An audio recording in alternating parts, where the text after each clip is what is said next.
मजाक बन गया है। कोई कहता है मेहरारू आयोग बना दो, कोई कहता है साली आयोग बना दो, कोई कहता है समधन आयोग बना दो, कोई कहता है गोतिया दियाद आयोग बना दो। तो एकदम बिहार का बंटाधार करके पलटू राम ने रख दिया है। 1 महीने से जो मुख्यमंत्री हैं पलटू राम, वो आयोग आयोग खेल रहे हैं।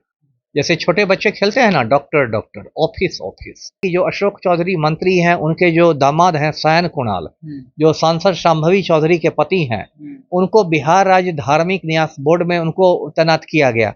उस पर जब अशोक चौधरी से सवाल किया गया तो वो कहते हैं कि वो मेरे दामाद नहीं, उनको आरएसएस कोटा से बनाया गया है। अब जवाब सुन लीजिए।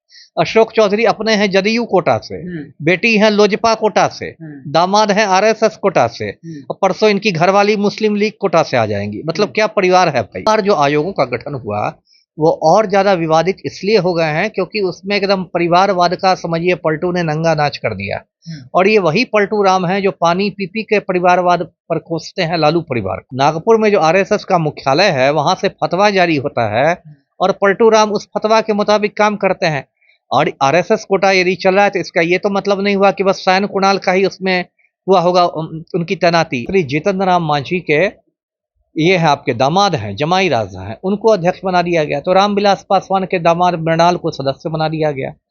अब जीतन राम मांझी का तो ऐसे ही प्राइवेट लिमिटेड चलता है, खुद केंद्रीय मंत्री हैं, बेटा संतोष सुमन बिहार में मंत्री है, पुत्र वधू दीपा मांझी इमामगंज से विधायक है, अब देवेंद्र मांझी इसमें आ गए हैं। इसमें सभी महिलाओं के साथ उनके पति का नाम था, लेकिन रश्मि रेखा सिन्हा के नाम के साथ उनके पिता का नाम था। जबकि वो रश्मि रेखा सिन्हा शादीशुदा हैं, उनके पति भी जिंदा हैं, तलाक भी नहीं हुआ है, तो कायदे से उनके भी पति का नाम रहना चाहिए। लेकिन जनता को ये नहीं पता चले कि ये पलटू राम के प्रधान सचिव की घरवाली हैं, इसलिए रश्मि रेखा सिन्हा में पति के नाम को छुपाकर पिता का नाम कर दिया गया। संजय झा की 2 बेटियां हैं, आद्या झा और सत्या झा। आद्या झा और सत्या झा दोनों को सुप्रीम कोर्ट में एडवोकेट्स ऑन रिकॉर्ड बना दिया गया है, मतलब सरकारी वकील। अब ये इतना सीनियर पद होता है कि जनरली बहुत लोग पुराने सीनियर वकील होते हैं जिनको 20 साल 25 साल वकालत का अनुभव रहता है, उनको एडवोकेट्स ऑन रिकॉर्ड बनाया जाता है। और यहाँ ये आद्या झा और सत्या झा नई नई लड़कियां हैं और सिर्फ अपने पूज्य पिता के बल पर ये एडवोकेट्स ऑन रिकॉर्ड बन गई हैं। बिहार में राजनीतिक सियासत आयोग को लेकर के चरम सीमा पर है। देखिए, दामाद आयोग की बात की जाए, विपक्ष लगातार सवाल के कटघरे में खड़ा कर रहे हैं। जिस तरह से एनडीए के नेता जो है वो लालू प्रसाद यादव पर लगातार परिवारवाद को लेकर के कटाक्ष करते थे, अब देखिए महागठबंधन से ओर से राजद जो है लगातार आयोग पे कि ये देखिए दामाद आयोग का गठन कर लेना चाहिए बिहार में, तमाम तरह की बातें वो होने लगी हैं। हमारे साथ बातचीत करने के लिए पूर्व आईपीएस अमिताभ दास जी हैं। अब बिहार में जो है दामाद आयोग का गठन हो गया है, आरएसएस कोटे से आए हैं श्याम किशोर कुणाल के बेटे जो है श्याम कुणाल।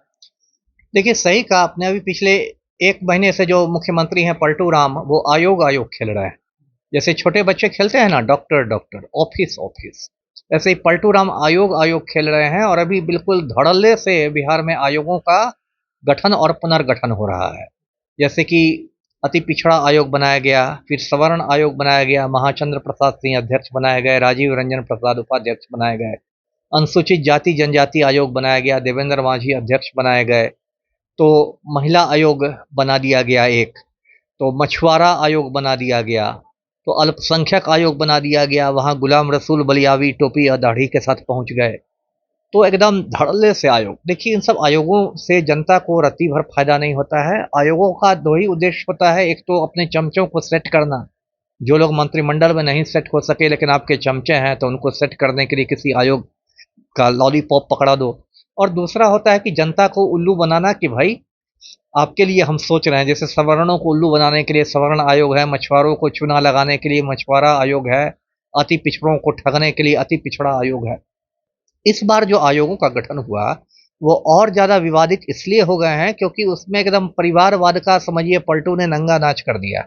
और ये वही पलटू राम है जो पानी पी पी के परिवारवाद पर कोसते हैं लालू परिवार को। अब देखिए जो ये आयोग बना अनुसूचित जाति जनजाति आयोग, उसमें देवेंद्र मांझी है जो केंद्रीय मंत्री जीतन राम मांझी के ये है आपके दामाद हैं, जमाई राजा हैं, उनको अध्यक्ष बना दिया गया। तो रामविलास पासवान के दामाद मृणाल को सदस्य बना दिया गया।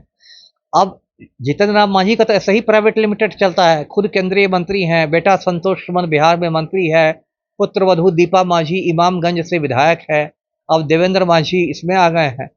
उसके बाद देखिए बाकी जगह भी यही हालत है। जो महिला आयोग में देखिए जो मुख्य पलटू राम के प्रधान सचिव हैं दीपक कुमार, उनकी पत्नी रश्मि रेखा सिन्हा को महिला आयोग का मेंबर बना दिया गया है।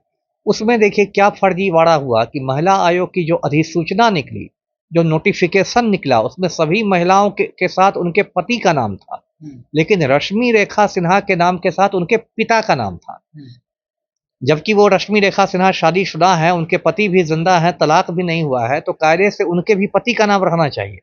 लेकिन जनता को ये नहीं पता चले कि ये पलटू राम के प्रधान सचिव की घरवाली हैं, इसलिए रश्मि रेखा सिन्हा में पति के नाम को छुपाकर पिता का नाम कर दिया गया। तो ये अब पूछा जा रहा है, विपक्ष पूछ रहा है कि क्या दूसरी महिला नहीं मिली थी आपको? मैं दर्शकों को याद दिला दूं कि यही दीपक कुमार की बेटी ईशा वर्मा एक एनजीओ चलाती है। उस एनजीओ को भी बजट में 25 करोड़ का बिहार सरकार ने ग्रांट दिया था। तो ये परिवारवाद पहले से चला रहा है। इसी बीच क्या हुआ कि जो अशोक चौधरी मंत्री हैं, उनके जो दामाद हैं सैन कुणाल, जो सांसद शांभवी चौधरी के पति हैं, उनको बिहार राज्य धार्मिक न्यास बोर्ड में उनको तैनात किया गया। उस पर जब अशोक चौधरी से सवाल किया गया तो वो कहते हैं कि वो मेरे दामाद नहीं, उनको आरएसएस कोटा से बनाया गया है। अब जवाब सुन लीजिए। अशोक चौधरी अपने हैं जदयू कोटा से, बेटी हैं लोजपा कोटा से, दामाद हैं आरएसएस कोटा से, और परसों इनकी घरवाली मुस्लिम लीग कोटा से आ जाएंगी। मतलब क्या परिवार है भाई। तो ये कहा गया। अब इसमें एक नई बात हो गई कि राज्य सरकार का मंत्री ही कह रहा है, ऐसा नहीं कि कोई ऐसे ही सड़क चलते आदमी कह रहा है कि आरएसएस कोटा। इसका मतलब कि जो आरएसएस है वो पूरी तरह सरकार पर हावी है। इस हाँ यही ना है, तब ना मंत्री जी कह रहे हैं, मैं थोड़े कह रहा हूँ। मंत्री जी कह रहे हैं कि आरएसएस कोटा से तैनाती हुई है।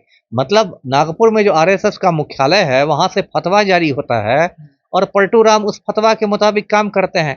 और आरएसएस कोटा यदि चल रहा है तो इसका ये तो मतलब नहीं हुआ कि बस सैन कुणाल का ही उसमें हुआ होगा उनकी तैनाती। और भी बहुत सारे डीएम एसपी भी बने होंगे आरएसएस कोटा से, बहुत लोग और आयोगों में बने होंगे।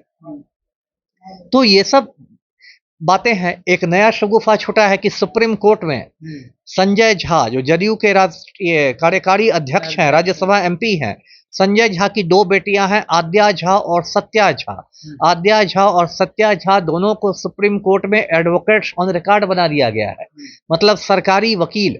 अब ये इतना सीनियर पद होता है कि जनरली बहुत लोग पुराने सीनियर वकील होते हैं जिनको 20 साल 25 साल वकालत का अनुभव रहता है, उनको एडवोकेट्स ऑन रिकॉर्ड बनाया जाता है।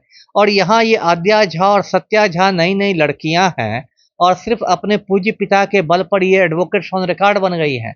तो पूरे बिहार में मतलब आप कह सकते हैं, इसलिए अब मजाक बन गया है। कोई कहता है मेहरारू आयोग बना दो, कोई कहता है साली आयोग बना दो, कोई कहता है समाधान आयोग बना दो, कोई कहता है गोतिया दियाद आयोग बना दो।